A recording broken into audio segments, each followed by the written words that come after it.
A very big hello to all my dear students. कैसे हो आप लोग?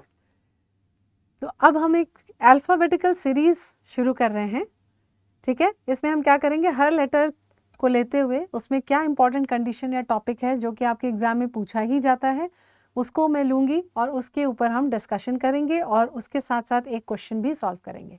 ये सारे टॉपिक जो लिए जाएंगे वो सब बेस होंगे आपके प्रीवियस ईयर क्वेश्चन से। कोई भी एग्ज़ाम हो सकता है, ऑल एग्ज़ाम्स, चाहे हम INICT की बात करें, नीट PG की, FMG की, ठीक है।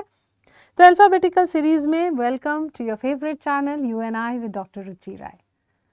Let's make ophthalmology simple. A for, सबसे पहले लेटर ए से मोस्ट इंपॉर्टेंट जो हर एग्जाम में बहुत रिसेंटली भी पूछा गया है वो है एकोमोडेशन।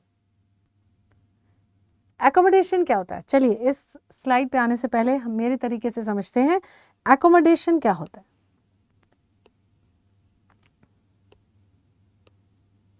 अगर ये आई है, सबको पता है कि जब हम लोग दूर देखते हैं, ये अगर हम दूर देख रहे हैं तो हमारे आई को लेस रिफ्रैक्टिव पावर चाहिए, जब हम पास देखते हैं तो उसको मोर रिफ्रैक्टिव पावर चाहिए।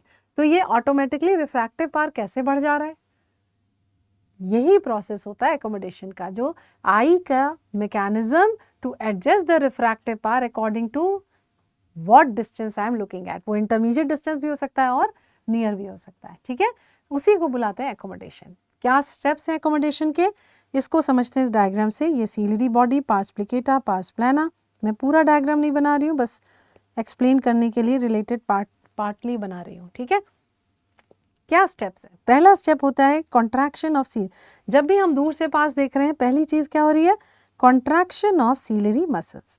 सो जब भी सीलरी मसल्स का कॉन्ट्रैक्शन होता है तो क्या होगा? जोन्यूल्स रिलैक्स कर जाएंगे। तो सेकेंड स्टेप हो गया रिलैक्सेशन ऑफ जोन्यूल्स।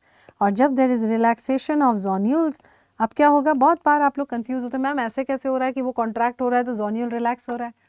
खुद सोचो ना, सब कुछ सर्कुलर है ना, आयरिस ऐसे है, सीलरी बॉडी ऐसे, तो सीलरी मसल्स जब ऐसे गोलाई में कॉन्ट्रैक्ट करेंगी तो जो सस्पेंसरी लिगामेंट्स हैं वो तो रिलैक्स करेंगे ना। जैसे यहाँ पे देखिए, जब यहाँ पे कॉन्ट्रैक्शन हो रहा है तो ये सस्पेंसरी लिगामेंट्स क्या कर रहे हैं? रिलैक्स कर रहे हैं। थर्ड स्टेप क्या होगा? जब ऐसा होगा तो थर्ड स्टेप है कि आपका ये जैसे ही ये रिलैक्स करेगा, mild increase in curvature of lens और माइल्ड इंक्रीज इन कर्वेचर। जब कर्वेचर बढ़ेगा तो क्या होता है? पावर बढ़ जाती है। नहीं पता तो लिख लीजिए, more the curvature more the refractive power. इसीलिए इस एकोमोडेशन से हमारी आँख की पावर जो हमें नज़दीक देखने के लिए चाहिए वो ऑटोमेटिकली बढ़ जाएगी, हमें पता भी नहीं रहता, इजंट इट? ठीक, अब आप इसको समझ लो। यही चीज़ यहाँ दिखाई जा रही है, contraction of ciliary muscle, relaxation of zonule और increase power of the increase curvature of lens. Unaccommodated state ये वाला हो गया। इसमें क्या देख रहे हो कि आपके जोन्यूल्स जो हैं वो टाइट पुल्ड हैं और ये थिंड और पीछे की तरफ है। करेक्ट? क्लियर हो गया? ओके। क्या होता है आफ्टर द एज ऑफ 40 या अबव? एज ऑफ 40 और अबव में क्या होता है? वीकनिंग, सीलरी मसल्स भी कमज़ोर हो गई और इलास्टिसिटी लेंस की भी वो नहीं रही। चेंज करना, शेप को चेंज करना बहुत डिफिकल्ट हो गया।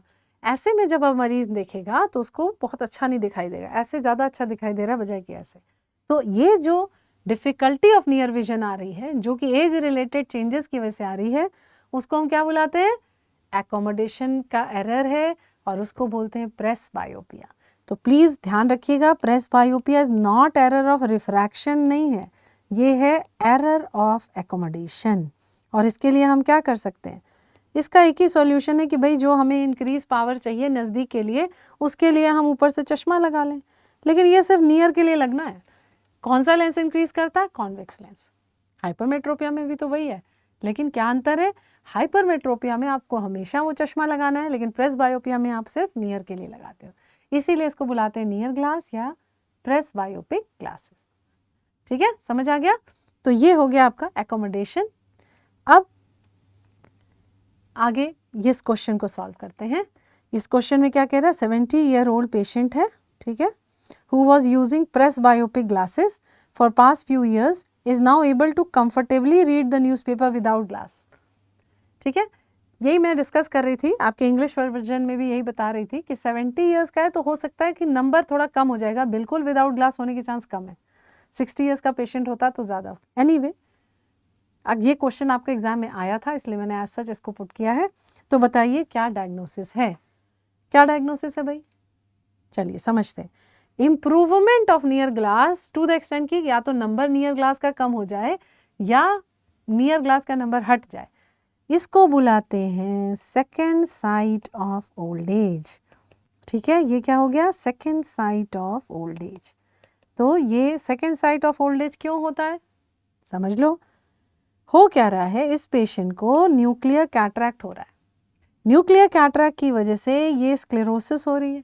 इस न्यूक्लियर स्क्लेरोसिस की वजह से क्या होगा? हार्डनिंग होगी, और जब हार्डनिंग होगी तो रिफ्रैक्टिव इंडेक्स बढ़ जाएगा।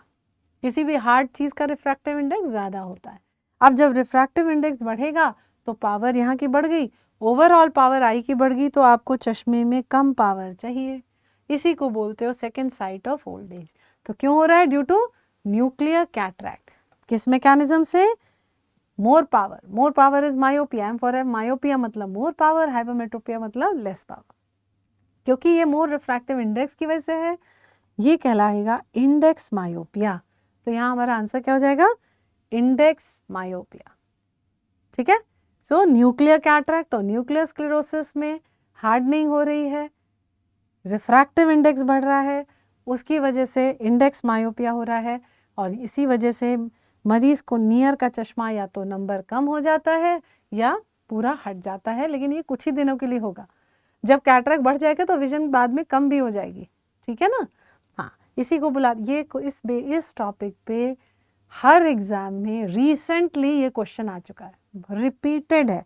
मैं कैसे लिखती हूँ रिपीटेड क्वेश्चन को? Double Q. ये लैंग्वेज हो ना हो, लेकिन हाँ, इंडेक्स मायोपिया और second sight of old as पे बार बार सवाल आ चुका है।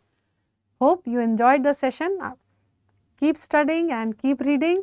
अच्छे से पढ़ाई करते रहो। Thank you so much. Stay blessed, keep smiling.